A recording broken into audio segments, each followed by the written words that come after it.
Buenas noches y bienvenidos a Signo Pesos, la economía al alcance de su pantalla. Estos son los temas claves de hoy. El florero de Llorente, un crédito ofrecido por el gobierno para ayudar a la aerolínea Avianca, desató una aguda polémica. Congresistas, organismos de control, aerolíneas y analistas muestran diferentes posiciones. Analizaremos el tema con un experto. El desempleo de nuevo sobre el 20%. El DANE reveló que en julio la desocupación fue del 20,2%. En las zonas urbanas la cifra es peor. La desocupación afecta mucho más a las mujeres. En minutos, las explicaciones que entrega el director del DANE. La sexta rebaja del año. El Banco de la República volvió a recortar su tasa de interés de intervención buscando empujar la economía. ¿En cuánto quedó? ¿Será que hay posibilidades de nuevas rebajas? Les tenemos las respuestas. Iniciamos Signo Pesos con la cifra económica del día. Es la siguiente, es muy importante, es muy polémica además. 370 millones de dólares y corresponde al monto máximo de préstamo que le hará el gobierno a la aerolínea Avianca para ayudarla en su proceso de reestructuración. Según el Ministerio de Hacienda, sería un crédito condicionado con muchas garantías de respaldo y en un proceso que tardará 18 meses aproximadamente para el pago completo de esa deuda. El tema ha generado polémica y muchas dudas, por lo que el gobierno salió a dar las explicaciones del caso. Veamos.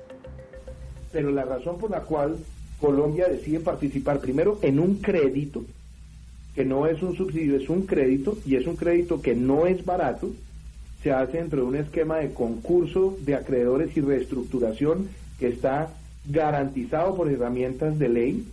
Es un crédito además de carácter contingente y que protege entre empleos directos e indirectos cerca de 500.000 puestos de trabajo en el país, y mucho más cuando esta aerolínea representa cerca del 50% de la conectividad. Es que estamos asegurando que el servicio de transporte aéreo en el país esté garantizado. El servicio de transporte aéreo es demasiado importante para el país porque implica nuestra conectividad, la movilidad de nuestros pasajeros, la movilidad de nuestra carga y además una cantidad de generación de empleo. Avianca representa más del 50% del mercado local en cuanto a transporte y a carga interna y hacia el extranjero. Por eso es muy importante que nosotros garanticemos su continuidad.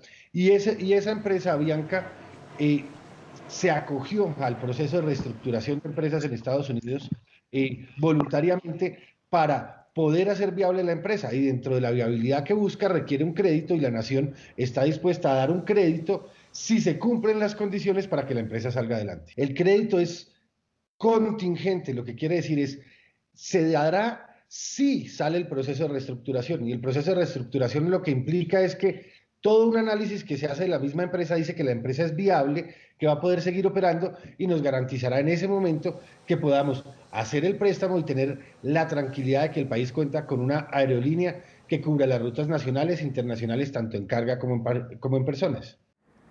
Y funcionarios de otras aerolíneas también se refirieron al anunciado crédito del gobierno para Avianca, particularmente pidieron equidad en el tratamiento y en las ayudas. No hay ningún préstamo y en realidad pues estamos a la espera de qué dice el gobierno. Lo único que estamos esperando es que haya un trato equitativo con toda la industria. Buscamos que haya equidad en el trato a las demás aerolíneas. Estamos felices de que se haya apoyado a Avianca. Definitivamente muchísimas familias dependen de Avianca y muchísimos usuarios también. Y esperamos que el trato sea en la misma igualdad, en la misma condición, en vista de que nosotros apoyamos las ciudades olvidadas de Colombia. ¿Les han dado el gobierno algún tipo de préstamo? No, hasta este momento no hemos recibido ningún tipo de ayuda económica, simplemente los beneficios para nuestros empleados o las partes financieras que ha sido ofrecido a toda la industria en Colombia. Y para hablar de toda esta polémica que involucra a la aerolínea Avianca, saludo a un conocedor del tema, el doctor Orlando Santiago, gerente de Fénix Valor. Doctor Santiago, buenas noches, bienvenido a Signo Pesos, ¿cómo ha estado? Víctor, muy buenas noches, muchas gracias por la invitación. Doctor Santiago, ¿el gobierno nacional debe apoyar, salvar a una aerolínea como Avianca o está tomando una mala decisión? Yo creo que indiscutiblemente, teniendo en cuenta los grandes problemas que se han presentado en Colombia, particularmente una situación que es la política, esa división que tenemos en Colombia ha hecho que esta decisión que ha tomado el gobierno se lleve al plano de la política. Hay que entender que el sector de la aviación en Colombia y en cualquier parte del mundo es trascendental.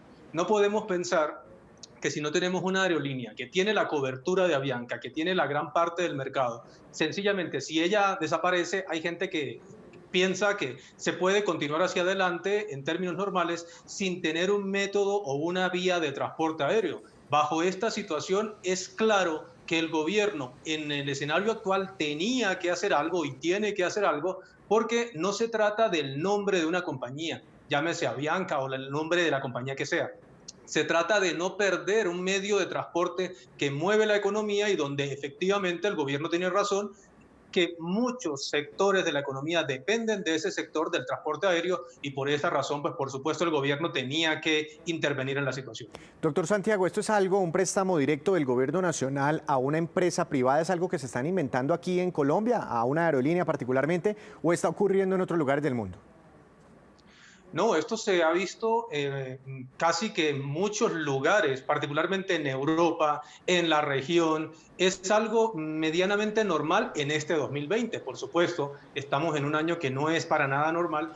Y es que en todas partes del mundo se entiende que el sector transporte mueve la parte más importante de una economía, por lo que esto no se está inventando en Colombia e incluso el método en el cual se está intentando hacer esta operación de financiamiento también es algo bastante conocido, particularmente en las empresas que entran en el capítulo 11 de Ley de Quiebras de Estados Unidos. Doctor Santiago, en algunas oportunidades hemos hablado con usted y mirando las cifras, los análisis que hace sobre los resultados financieros de las empresas, entre ellas las aerolíneas, usted viene diciendo desde hace algún tiempo que los indicadores de Avianca muestran casi que una compañía quebrada. ¿Qué garantías hay de prestarle 370 millones de dólares a una empresa que, como usted dice, está en una situación financiera muy, muy difícil? ¿Qué garantía hay de recuperar todo ese billetico, 370 millones de dólares? Sí, aquí lo que hay que entender es que el gobierno está entre la espada y la pared. O sea, el gobierno no se puede quedar quieto porque efectivamente se caería un negocio que al final le costaría mucho más a la economía. Hay que entender el proceso legal en el que se encuentra Avianca. Bajo esta situación, esta famosa ley de quiebras, el capítulo 11 que hemos escuchado en la Corte en Estados Unidos, pues básicamente lo que hace es reorganizar el nivel de prioridades de todos los deudores, de todos los que le han prestado dinero a Avianca, y donde en este momento, pues el gobierno, si se llega a aprobar por parte de esa Corte en Estados Unidos esta operación de financiamiento, pues el gobierno colombiano quedaría en esa prioridad en el primer lugar.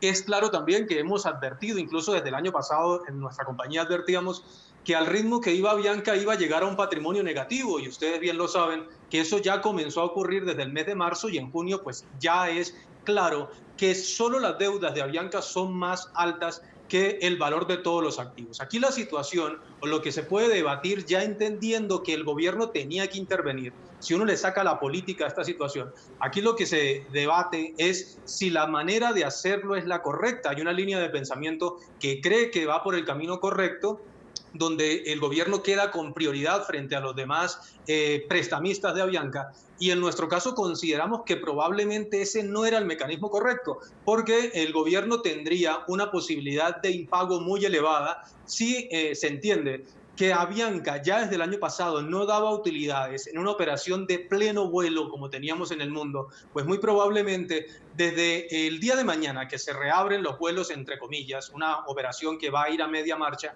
y si a eso le sumamos que los colombianos sienten mucho temor de exponerse a esta situación, pues muy probablemente incluso la carga operativa, la relación de costo-beneficio para Avianca va a ser incluso peor con esta nueva normalidad, porque va a poner sus aviones en flota, disponibles para volar, pero probablemente la demanda de tiquetes no va a ser tan elevada como lo era en el 2019, por lo que el gobierno está asumiendo un riesgo muy importante, y creemos que probablemente pudo haber hecho ese mecanismo de financiación de otras maneras, quizá por la parte del patrimonio, aunque eso exige también un compromiso aún probablemente superior por parte del Estado.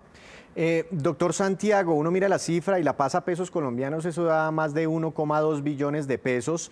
Y cuando uno mira y hace las comparaciones con las ayudas que han llegado a otras empresas pequeñas, también que están necesitando plata, inclusive a hogares vulnerables, muy castigados por esta crisis económica, ¿no es una cifra extremadamente alta de una sola tajada para una sola compañía? Sí, digamos que esa es la primera sensación que se genera. Uno lo intenta ver por el lado del gobierno, y es que el gobierno, al hacer esa operación, no piensa en Avianca como una marca. El gobierno probablemente piensa en esa situación como todas las personas que venden cosas en las playas, como todos los hoteles que dependen del turismo, como todos los medios de transporte que utilizan el turismo, y eso solo por mencionar el turismo. Olvidémonos un momento todo lo que tiene que ver con carga relacionada con turismo, que es otra línea de movilización de pasajeros, y quizá el gobierno lo ve de esta manera, pero un análisis muy superficial haría pensar que esto se trata casi que de un favor del gobierno con Avianca. Desde ese punto de vista, si uno elimina el ruido político y ese apasionamiento con el que se vive la política y se relaciona la política con todo en Colombia, si se es objetivo, pues probablemente el gobierno tiene razón, porque el gobierno no solamente está mirando a Avianca, sino que está mirando todo lo que se mueve alrededor de Avianca. Ya es conocido que se habla de una cifra por parte del gobierno de los empleos que genera directamente Avianca, que están alrededor de los 15.000, pero el gobierno lanza una cifra que probablemente no de Avianca, de todo el sector aéreo, probablemente dependen más de 500.000 empleos, y el gobierno probablemente dirá: yo prefiero perder 370 millones de dólares, que ya suena escandaloso, pero recuperarlos con la actividad que pueden generar otros 485.000 empleos. Pero por supuesto, esto es un comentario que genera mucha polémica, y particularmente cuando se mete la política, pues se hace mucho más complejo de tratar. La otra opción, doctor Santiago, es dejar quebrar a Avianca o no ayudarle, no enviarle ese salvavidas. ¿Sería fácil que llegara otra aerolínea o las actuales que operan en Colombia? Hay que recordar que Avianca tiene el 50% del mercado aproximadamente, que llegue un extranjero o una aerolínea local y fácilmente cubra ese mercado abandonado por una aerolínea quebrada? Pues Víctor, yo pensaría que esa no está dentro de las dos opciones racionales desde la economía. Pensaría que desde la lógica financiera y económica del gobierno, una opción es este crédito que, digamos, que es algo que le toca, y la otra opción incluso podría representar un nivel de financiación superior, y sería no entrar o no intentar ayudar, entre comillas, a Avianca por parte del gobierno vía préstamo, sino vía patrimonial. Hay que dejar claro, y esto es difícil, que a veces la gente no lo entiende, el patrimonio de Avianca es negativo, por lo tanto todos los accionistas actuales de Avianca en teoría ya han perdido todo su capital, solo que en el mercado se sigue moviendo la acción. Esto es una demostración de desconocimiento del mercado local y de muchos inversores. Pero más allá de dejar quebrar a Avianca, la operación de Avianca no es sustituible en el corto plazo. Quizá el mecanismo adecuado es que el gobierno lanzara una inyección patrimonial. Esto significa que Avianca tendría que diluir todos los accionistas anteriores, tener un nuevo dueño, que el nuevo dueño sería, nuevamente en este caso, si el gobierno quisiera hacer esa operación, y sería casi como verlo como una nacionalización de Avianca. Es quizá incluso un poco más probable tener una tasa de éxito desde este punto de vista, porque el gobierno sería el dueño, y bajo esa nueva figura, pues por supuesto el gobierno tendría una capacidad de caja y de inyectarle dinero a Avianca mientras lo requiere y sanear su endeudamiento, versus un préstamo donde nada garantiza que en 18 meses la operación de Avianca ya va a estar dando utilidades y que probablemente le vaya a retribuir o a devolver ese dinero al gobierno, dejando claro que vía patrimonial la inyección de capital que necesita Avianca sería muchas veces más los 370 millones de dólares. Una última pregunta, doctor Santiago. Hablaba usted de que las acciones de Avianca se siguen moviendo en la Bolsa de Valores de Colombia. ¿Cuál fue la reacción por todo este tema del financiamiento y también por las expectativas? Pues a partir de mañana se vuelve a volar después de 5 meses esta importante aerolínea. Sí, lo primero es que Avianca, pues por supuesto, la gente en el mercado real no dimensiona a veces lo que significa tener un patrimonio negativo. Esta decisión que está por tomar la Corte en Nueva York probablemente va a dejar claro que ya los accionistas anteriores, si lo pudiéramos llamar de esa forma, pues prácticamente llegaron a un nivel de cero en sus inversiones. Y bajo esta situación lo que puede ocurrir hacia adelante es esperar el desarrollo de lo que diga esta Corte, pero nuevamente reitero que esta nueva normalidad, como la han llamado, donde Avianca a partir de mañana comienza a retomar rutas, no total, sino parcialmente, incluso puede ser más nocivo para las utilidades de Avianca. El comentario que hice hace algún momento, en que probablemente los colombianos no estén dispuestos todavía a subirse a aviones mientras no haya vacuna, puede significar que Avianca ponga a disposición toda su flota, pero los ingresos se van a caer de una manera muy importante, entendiendo que van a aumentar sus costos de operación. Y bajo esta situación, por eso es que desde nuestra compañía vemos complejo que Avianca tenga capacidad de pago antes de 18 meses, mientras no se solucione o no se llegue a un capítulo definitivo de vacuna contra el COVID y que los colombianos particularmente pierdan el miedo de esa exposición frente a esta situación que se ve casi que una vez cada 100 años. Doctor Orlando Santiago desde Fénix Valor, muchas gracias, que tenga una feliz noche. Muchas gracias, Víctor. Buenas noches. Avianca, sin duda, uno de los temas más importantes del día. Pero de nuevo, el Banco de la República aprobó un recorte en sus tasas de interés de intervención, buscando darle un empujón adicional a la recuperación de la economía. Es la sexta vez consecutiva que el emisor rebaja las tasas de interés. Veamos las razones de esa nueva decisión. La Junta Directiva del Banco de la República redujo su tasa de interés en 1/4 de punto porcentual a 2%. Esta decisión tomó en consideración los siguientes elementos. La inflación en julio fue baja, 1,97 para el total, 1,76% para la básica. Las expectativas para finales de 2021, 2,87, o sea, cerca a 3 en las encuestas, aunque los papeles financieros hablan de 1,56, menor. Crecimiento pobre en el segundo trimestre, con un deterioro muy fuerte del mercado laboral en junio. Las condiciones de los mercados financieros han mejorado, con menores primas de riesgo y un adecuado acceso a la financiación externa. Por eso consideró la Junta que era conveniente dar un impulso adicional a la economía. Su impacto será mayor en la medida que las condiciones de la pandemia permitan continuar con la reapertura de la economía. Lo cierto es que hemos bajado ya 225 puntos, es la reducción más importante en la historia del banco desde el 91, y estamos en un nivel, en el más bajo nivel nominal también desde el 91. Por supuesto, en el pasado era fácil predecir lo que íbamos a hacer, reducir tasas. Yo creo que estamos llegando a un momento donde cada junta va a mirar los hechos, lo que dicen las variables económicas y tomará su decisión. Se ha ido acortando ese espacio, definitivamente. Y el panorama del desempleo sigue siendo preocupante en Colombia, a pesar de la reapertura que en julio pasado benefició a muchos sectores de la economía nacional. El desempleo se ubicó en niveles superiores al 20%. Veamos los principales datos entregados por el propio director del DANE, Juan Daniel Oviedo. Lo que nosotros estamos presentando es un incremento de la tasa de desempleo en 9.5 puntos porcentuales, que equivale al incremento que habíamos tenido en el mes de abril y que nos lleva a una tasa de desempleo del 20.2%. Detrás de esa tasa de desempleo, julio, lo que nos está mostrando es un incremento de la población desocupada en 1.9 millones de personas de más en situación de desempleo, lo cual refleja un crecimiento del 72% de esa población. Mientras tanto, la población ocupada, que ha venido contrayéndose de forma significativa y con gran profundidad en el mes de abril, está presentando una contracción para julio de menos 4.15 millones de personas ocupadas de menos que estamos encontrando frente al año inmediatamente anterior, con lo cual tenemos una contracción del 18.8% de la población ocupada. Estas dos tendencias son las que llevan a que en el total nacional la tasa de desempleo del 20.2%, que se lee como una tasa desestacionalizada del 19.8%, sea un punto inferior a la tasa de desempleo que nosotros habíamos observado en el mes de junio, una vez limpiamos los efectos estacionales propios de junio y julio por festivos, cambio de ciclo de producción agropecuaria e inicio de nuevas temporadas en materia de comercio minorista y reparación de vehículos.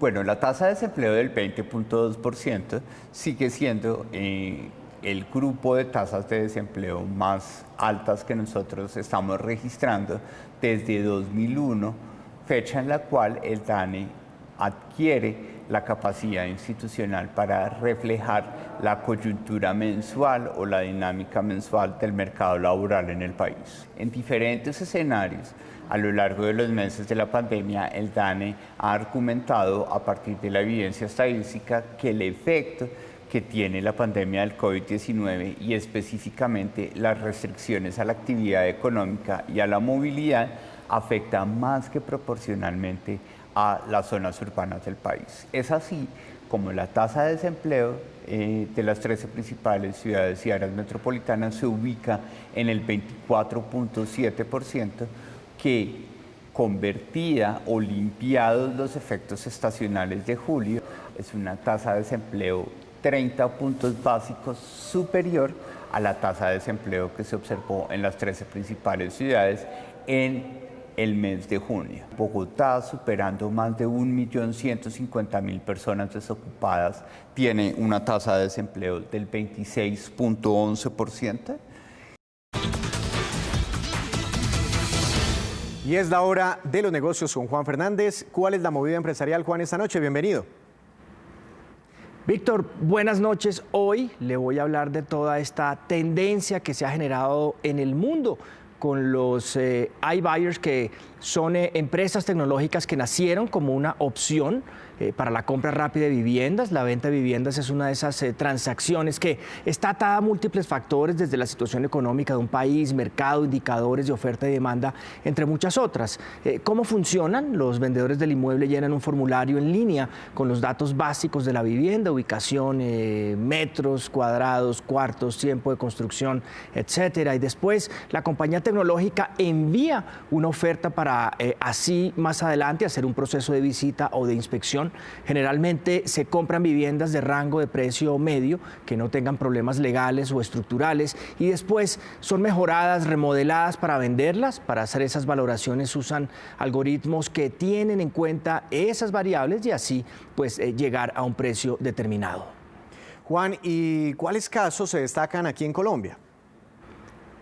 Víctor, en Colombia también se ha desarrollado el modelo con experiencias exitosas como la de Avi.com, que en menos de un año de fundación ha levantado $15,5 millones en inversiones. Los últimos 10 millones al final de la semana pasada. Su fuerte es reducir los tiempos de venta de una vivienda que ronda los 8 meses a unos 10 días. Su foco está en vivienda de estrato medio y la construcción de una gran base de datos sobre el modelo, mientras una agencia inmobiliaria cobra una comisión entre un 3 y 5% por una venta. Este tipo de compañías lo que hacen es ofrecer un precio más bajo del valor de mercado, que puede rondar entre un 8 y 10%, pero que quizás se compensa con la inmediatez de la transacción. Ahora, los $15,5 millones que había levantado le están sirviendo para ampliarse más allá de Bogotá, llegar a Medellín e irse posicionando como el comprador de vivienda más grande de Colombia. Es una oportunidad también para otras compañías, para mercados como el colombiano, donde hay poca información sobre el sector o el mercado de finca raíz, al que se le suma poca liquidez, falta de confianza y mucho tiempo para concretar las ventas. Juan, ¿y el modelo aplica para otros sectores? Sí, el modelo también se repite en otros sectores, como el de la venta de vehículos con compañías como Carro 123 y OLX, que compran los vehículos de manera muy rápida. Y esta, pues es, Víctor, la movida de hoy sobre toda esta nueva ola de compradores de viviendas y también vehículos en línea, que llama la atención de inversionistas para invertir, dar capital, entregar capital a esas compañías. Regresamos a Signo Pesos. En medio de la pandemia, empresas extranjeras están buscando por lo menos, escuche bien, 2.000 nuevos empleados en la ciudad de Armenia. Una de las compañías abrirá un call center y parte de su fuerza laboral estará bajo la modalidad de teletrabajo. Para Santiago Llanos, trabajar desde casa ha sido la mejor opción en medio de la pandemia. Su trabajo como asesor de servicio al cliente en la multinacional francesa Teleperformance desde hace 2 años le ha permitido organizar su tiempo y mejorar su calidad de vida. La verdad es que mi calidad de vida mejoró un montón desde que estoy trabajando desde casa. Por ejemplo, como no me tengo que transportar a ningún lado, tengo mucho más tiempo para mí todos los días y eso es una cosa increíble. Como él, 2.000 personas más pueden presentarse a un puesto de trabajo en esta empresa que está ofreciendo 10.000 empleos en Colombia. En el Quindío ya hay más de 1.120 inscritos. Estamos ofreciendo una vacante para ser agente de un BPO, ganándose 1.800.000 pesos. Los requisitos es tener un nivel de bilingüismo del 80% como mínimo, no requiere de experiencia previa laboral, no requiere de certificar su nivel de inglés. Es un modelo de trabajo desde casa en donde nosotros vamos a brindarles un auxilio económico de conectividad, les vamos a brindar su computador. En medio de la pandemia, la llegada de empresas nacionales e internacionales abren la puerta a nuevas opciones de trabajo. En estos 15 días, 2 empresas en el Quindío quieren estar, una generando 2.000 empleos y la otra generando cerca de 1.200 empleos en diferentes áreas.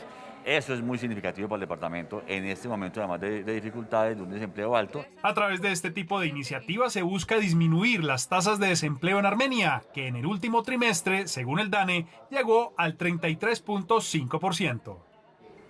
Y ahora vamos con los indicadores económicos que usted siempre debe conocer antes de irse a dormir. ¿Qué pasó con el dólar? La tasa representativa del mercado que regirá mañana en Colombia será de 3.745 pesos con 41 centavos, porque el dólar cayó 14 pesos con 97 centavos. El petróleo de referencia Brent para Colombia tuvo un retroceso de 1,16%, se ubicó en $45 con 28 centavos por barril. Ahora miremos el precio interno del café colombiano, subió y quedó a un muy buen precio, 1.200.000 pesos por carga en promedio para mañana en las principales cooperativas del país. El índice Colcap de la Bolsa de Valores de Colombia cayó 0,83%. La acción más valorizada por todo lo que hablamos hace un momento fue la de Avianca, con una ganancia de 23,08%, y la acción que más cayó dentro de las que más se mueven fue la de la acción de la propia Bolsa de Valores de Colombia, que tuvo un retroceso de 9,78%.